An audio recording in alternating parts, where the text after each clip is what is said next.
Hala Madrid, Freunde, schön, dass ihr wieder dabei seid. Mein Name ist Dennis und ja, Mbappé auf Ronaldo-Level, Fragezeichen. Er hat jetzt im Januar schon 34 Treffer, schafft er den Rekord. Und wir sprechen ja ein bisschen über die Verletzten und warum überhaupt bei Real immer so lange oder immer die Verletzungen wiederkommen. Also wir gehen rein und schön den Kanal abonnieren, weil er ist neu und ich würde mich natürlich freuen, wenn wir wachsen, damit wir hier immer weiter groß schön talken können.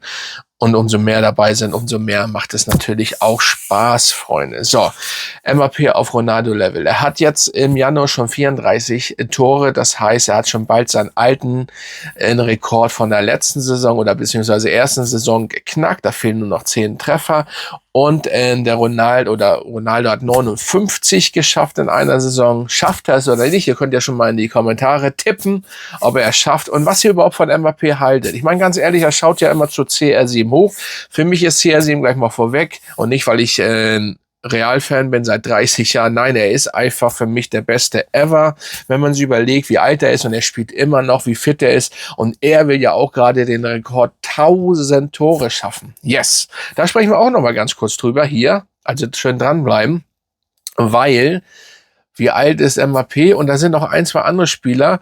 1000 Tore sind zwar viel, aber wir kommen zu diesem Thema gleich nochmal. Aber Mbappé ist richtig dabei. Das heißt, die Mannschaft aktuell hat 73 Tore geschossen. Sorry.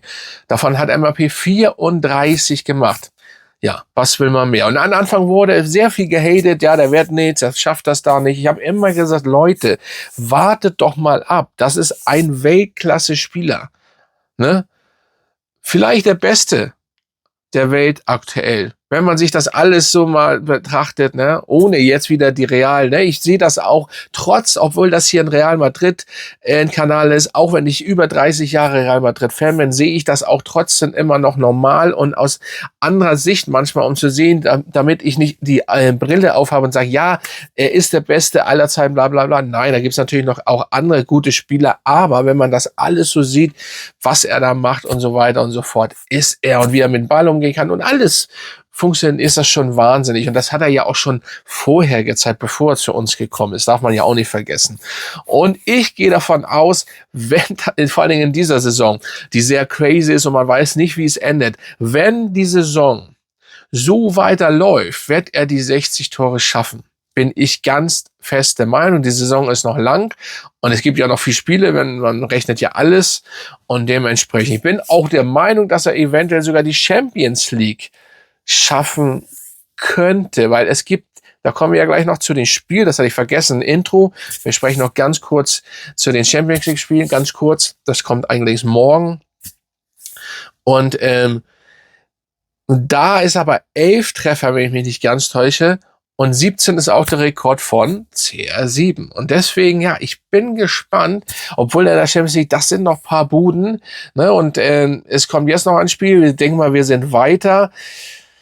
Ja, mit der Saison, wir müssen ja sehen, kommt drauf an. Also schauen wir mal. Ich hoffe natürlich, dass er jetzt im Champions League Spiel demnächst an Mittwoch nochmal 1, 2 Buden macht, das wäre sehr nice. Aber auf jeden Fall ist er auf dem Ronaldo-Level, ist er eigentlich schon. Also das sagt nur, ich meine jetzt nicht insgesamt, man sagt es ja, ist er auf dem Ronaldo-Level. Also wir wissen ja, was Krischi die jede Saison gemacht hat. Und wenn er so weitermacht, die erste Saison 44, jetzt schon 34 und so weiter und so fort, Mann, dann sind wir einfach da auf den CR7-Level. So, er muss das natürlich weiter durchziehen. Das ist ja ganz klar. Also das wollte ich mal kurz erwähnen. Für mich Mbappé absolut einsame Spitze und einfach genial. Und natürlich, wir können froh sein, dass wir ihn haben, weil stellt euch mal vor, er wäre verletzt und ohne ihn in dieser Saison, wo würden wir stehen? Wie viele Tore hätten wir? Natürlich, ne, dann kommen andere, Spielsystem wird ein bisschen anders gemacht und so weiter. Das ist alles klar, bla bla bla. Aber trotzdem, das ist nicht einfach mal ein Ausfall. Das kann nicht so schauen. Natürlich, wo er kurz weg war, hatten wir ihn gut, sag ich mal, ersetzen können. Aber im Endeffekt, am Ende des Tages kann man einen Mbappé nicht ersetzen. Und ein Vini Junior, der dahinter mit 7 Treffern steht, ja, Und dann kommt Bellingham mit 6. Aber nur mal zu dem Thema, weil Vini Junior auch am meisten Geld verdienen möchte. Wenn es denn stimmt, ja, kann man auch so fordern, wenn man eigentlich weit abgeschlagen von einem anderen Spieler ist. Ja, das dazu.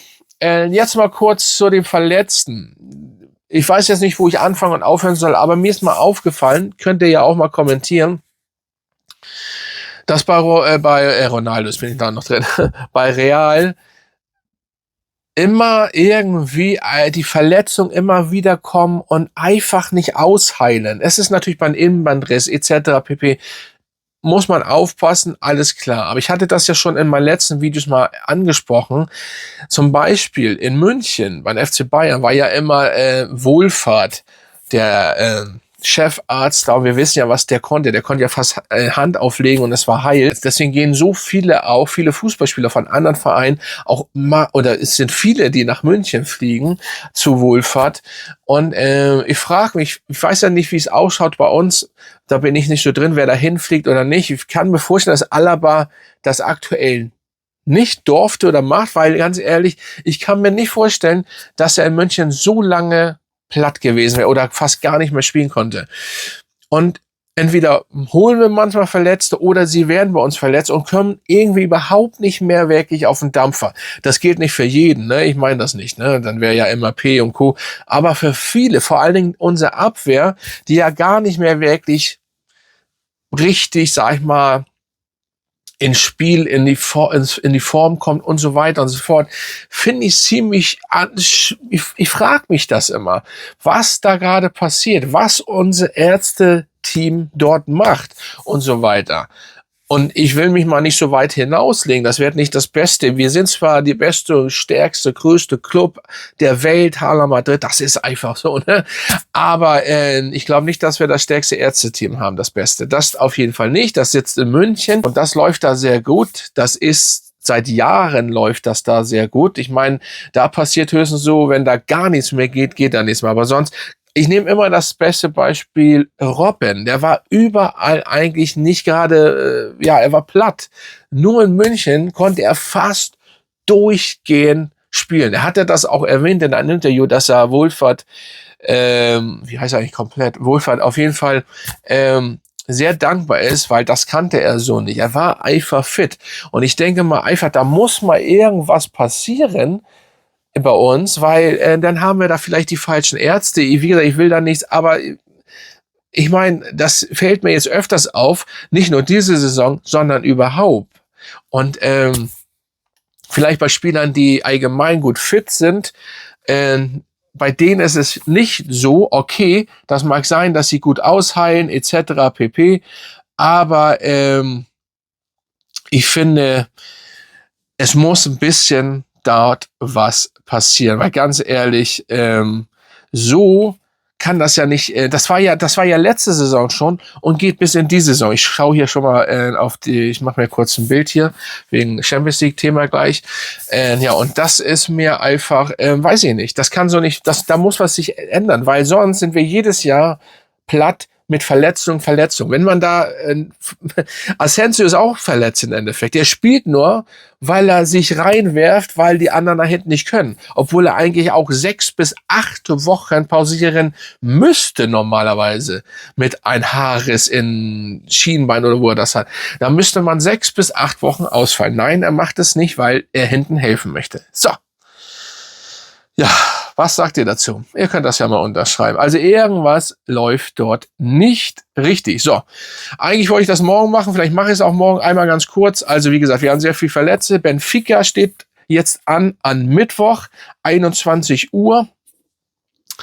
Ja, ich hoffe natürlich, die sind auch nicht so verkehrt. Man muss aufpassen. Mourinho, ne, der weiß ganz genau, wie wir ticken. Und ich hoffe natürlich, dass hier alle fit werden. Und da kann ich natürlich noch nicht viel zu sagen. Da kann ich allerdings auch morgen nichts zu sagen, weil die Aufstellung ja immer eine Stunde vorher kommt. Dann müsst ihr bei TikTok reinschauen. Da sage ich was kurz nach 8, meistens Viertel nach 8, 20 nach 8, sage ich was zu der Ausstellung. Da haue ich das kurz rein. Ich könnte natürlich auch hier ein Short-Video reinhauen, aber das mache ich meistens bei TikTok. Das geht ja meistens, da ist so viel Diskussion manchmal, aber es ist eben so. Mal sehen, wie wir spielen. Das werde ich dann machen. Also folgt mir gerne auch auf TikTok, auch da Hala Madrid Dennis. Und im Endeffekt, ja, werden wir einen Sieg holen? Schreibt mal unten in die Kommentare. Was meint ihr am Ausgang der Champions League? Wie weit kommen wir jetzt ernsthaft, auch wenn ihr Real Madrid-Fans seid? Denn sagt bitte ernsthaft, was meint ihr? Und alle Nicht-Real Madrid-Fans hier, meinetwegen auch Barca-Fans, schreibt doch wirklich mal realistisch was rein. Ja, apropos Barca, da muss ich auch natürlich noch einmal ganz kurz reinkrätschen. Und zwar, Barca hat ja gestern gespielt und 3-0 gewonnen. Ja, so ist das. Ich hatte natürlich was anderes erhofft, das ist aber ganz klar. Erhofft nur, gedacht habe ich es nicht. Ich hatte sogar, glaube ich, 3-0 getippt. Ja, 3-0 habe ich sogar, glaube ich. Ich habe, glaube ich, 3-0 getippt. Ja, also so im Kopf, nicht so. Ne? Also ich tippe einmal so, da denke ich, ja, ich hätte natürlich gern, dass sie einen Punkt lassen oder am besten komplett die Punkte da lassen, aber ich habe es mir nicht wirklich denken können gegen den Gegner und ich habe ungefähr, ja, wird wahrscheinlich 3-0 ausgehen, ist 3-0 ausgegangen. Wir gehen da nicht rein. Das ist völlig unwichtig. Wir haben gewonnen und dann ist gut. Lamine Yamal hat getroffen. Ja, so ist das. Dementsprechend war es das für heute. Morgen gucken wir mal. Ne? Und dann sehen wir uns bald wieder. Wie gesagt, abonniert gerne meinen Kanal, wenn ihr Bock hier drauf habt, weiter mit uns oder ihr mit mir in die Zukunft hier zu kommen. Der steigt sehr gut hier, der Kanal. Es freut mich wirklich. Hätte ich nicht gedacht, dass das so gut ankommt. Und dementsprechend bin ich raus. Grüße gehen raus an euch. Bleibt stabil und ja, sag ich mal, bis morgen oder bis demnächst.